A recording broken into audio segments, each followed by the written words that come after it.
బంగారం బ్యాంకులు ఇతర ప్రైవేటు సంస్థల్లో ఉన్న విడిపించి కొనబడును. కొమ్మూరి గోల్డ్ ఆంధ్ర మరియు తెలంగాణ. హరే కృష్ణ అండి. ఆయుర్వేదం ద్వారా ఐసైట్ యొక్క ఇంక్రీజ్ ఎలా చేసుకోవాలనేది మనం ఈరోజు చర్చిద్దాం. చాలామంది ముఖ్యంగా పిల్లలకు ఈ ఐసైట్ ప్రాబ్లమ్స్ వస్తున్నాయి. యాక్చువల్గా ఐసైట్ రావడానికి రీజన్స్ ఏంటంటే డ్రైనెస్, అంటే కంటి యొక్క స్క్లీరా ఉంది కదా, ఈ పొర ఎండిపోతుంది అనమాట. ఎందుకు ఎండిపోతుంది? ఒకప్పుడు మనకు లైట్స్ ఇంత పవర్ఫుల్ లైట్స్ లేవు. మనకు ఇప్పుడు లైట్స్లో ఎల్ఈడి లైట్లు వచ్చినాయి, ఇంకా బ్లూ లైట్ అంటే టీవీలు, స్క్రీను, ట్యాబ్స్, కంప్యూటర్లు ఇవి ఎక్కువగా వాడుతున్నాం కదా. రోజులో కనీసం 16 గంటల పాటు లైట్ను చూస్తుంది మన కన్ను. ఎప్పుడైతే ఆ లైట్ను చూస్తుందో మన కన్ను ఆ యొక్క జీరాఫ్థాల్మియా అంటే ఎండిపోతుంది. జీరో అంటే ఎండిపోవడం, ఇది ప్రధాన సమస్య. రెండవది విటమిన్ల లోపం, అంటే విటమిన్ ఏ, డి, ఈ, కే ఇవన్నీ నూనెలో కరిగేటువంటి విటమిన్లు అనమాట. ఈ విటమిన్లు తగ్గడం వల్ల కూడా ఇది ఒక సమస్య. సో ఇది ఎక్కువగా ఒకప్పుడు మనకు అవిసె నూనె, మామూలుగా అవిసెలు పట్టించేది అవిసెలతో నూనె, తర్వాత నువ్వుల నూనె, ఇంకా చెప్పాలంటే ఆవాల నూనె, వీటిని వాడడం మనం మానేసి మామూలుగా ప్యాకెట్లలో వచ్చే నూనె వాడడం వల్ల మనకు విటమిన్ ఏ, డి, ఈ, కే సప్లై తగ్గిపోయింది.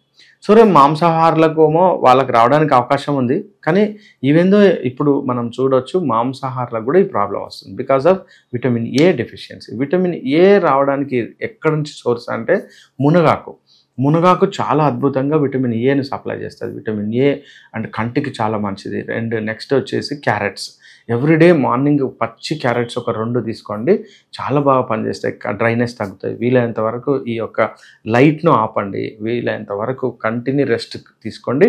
ముఖ్యంగా ఆయిల్ను, పచ్చి నూనెను, అంటే ఉదయం కానీ సాయంత్రం కానీ ఎప్పుడైనా ఆహారంలో పచ్చి నూనె, అది కొబ్బరి నూనె కావచ్చు, అవిసె నూనె కావచ్చు, ఆల్మండ్ ఆయిల్ కావచ్చు, బాదం నూనె అంటాం కదా, ఆ ఆయిల్ కావచ్చు, నువ్వుల నూనె కావచ్చు, ఏదైనా నూనె, మనం ఎడిబుల్ ఆయిల్ అంటే తినే నూనెను ఎవ్రీడే మనం ఇది మార్చి ఒక స్పూన్ పచ్చి నూనెను ఆహారంలో కనుక రెగ్యులర్గా తీసుకుంటే మనకు విటమిన్ ఏ, డి, ఈ, కే ఇవి సప్లై కావడానికి అవకాశం ఉంది. ఎక్కువగా ఆకుకూరలు.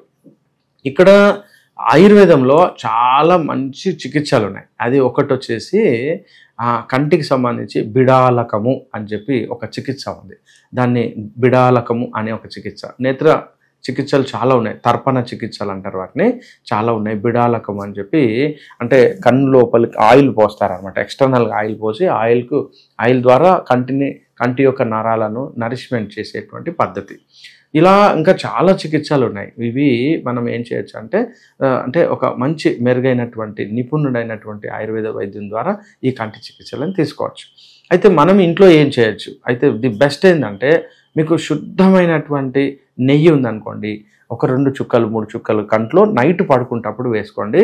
మార్నింగ్ వరకు చాలా డ్రైనెస్ తగ్గుతుంది. మనకు కంటికి సంబంధించిన అంటే అవస్థలను, అంటే చాలామంది చూడొచ్చు స్టూడెంట్స్కు వాళ్ళకు దగ్గరి చూపు అంటే పూర్తిగా అంటే ఉంది, దూరం చూపు తగ్గిపోవడం, ఎందుకంటే వాళ్ళకి లాంగ్ సైట్ అంటే కనబడదు అనమాట. అందుకే స్పెట్స్, ప్రతి ఒక్కరికి స్పెట్స్ పెట్టుకోవడం అబ్జర్వ్ చేస్తున్నాం. సో ఈ స్పెట్స్ నుంచి మనము మ్యాక్సిమం చిన్నపిల్లల్ని అయితే, అంటే మామూలుగా యంగ్స్టర్స్ని అయితే తప్పించవచ్చు. పెద్దవాళ్ళని అంటే చాలా రకాల కారణాలు ఉంటాయి కాబట్టి అంత ఈజీ కాదు. ఆయుర్వేదంలో జీవంత్యాది ఘృతం అని ఒకటి ఉందండి. జీవంత్యాది ఘృతం, ఇది నెయ్యి అనమాట. దీన్ని ఉదయం ఒక 2 చెంచాలు, సాయంత్రం ఒక 2 చెంచాలు వేడివేడి అన్నంలో కనుక తీసుకుంటే మనకు ఈ కంటికి సంబంధించిన సమస్యలు చాలా వరకు రిలాక్స్ కావడానికి అవకాశం ఉంది. హరే కృష్ణ.